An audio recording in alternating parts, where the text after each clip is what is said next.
One of the cool things about LinkedIn is that you sometimes get the opportunity to interact with your heroes, your professional heroes anyway.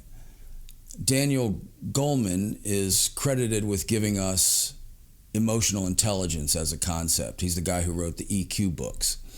He published something a couple months back, so he was on LinkedIn promoting it, and I got a chance to have a little back and forth with him. I read an article that Daniel wrote for the Harvard Business Review a couple of years back. And in the article, he cited a study that found the manager's mood was more important to worker performance than any other single variable. If you think about the power that the boss has, this makes sense, right? The boss holds the worker's livelihood in his or her or their hands. So the workers look to the boss to see, how is he or she feeling? Because that's sort of the barometer for how relaxed or not they can be. But the study found that it was when the boss was in a good mood that the workers performed better. Now, that might not be surprising, but when you think about the mood that most managers display, that they want to display, it's usually not good. Regardless of what actual mood the manager might be inside, what they usually display is something more, what they would term professional. Right? I need to look professional, managers will tell you.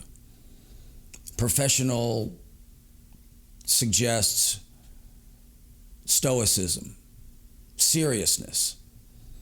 Managers will tell you, well, I want the workers to know that we're here to work and not play. And this makes sense. Managers, almost as a rule, are not satisfied.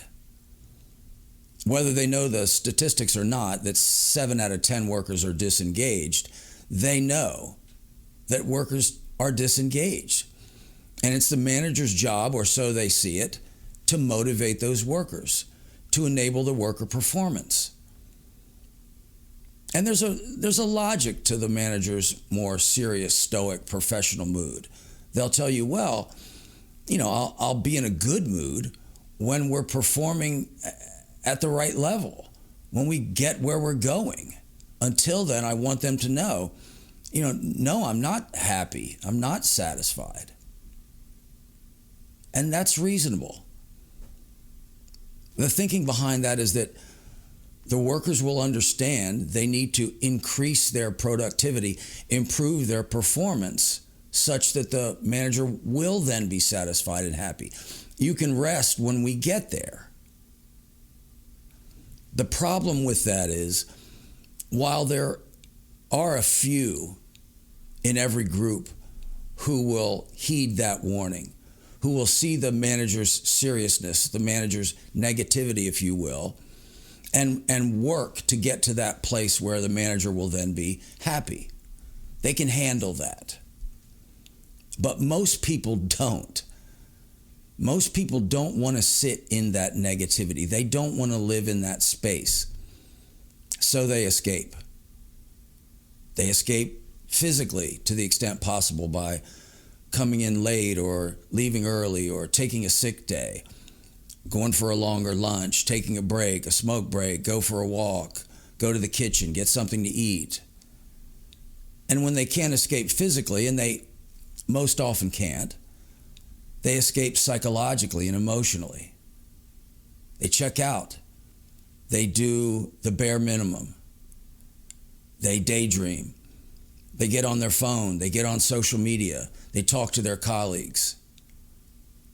Gallup will tell you most workers are quiet quitting. They call it quiet quitting. That means they're still coming in so they can collect their check, but they've checked out. It's simple, really.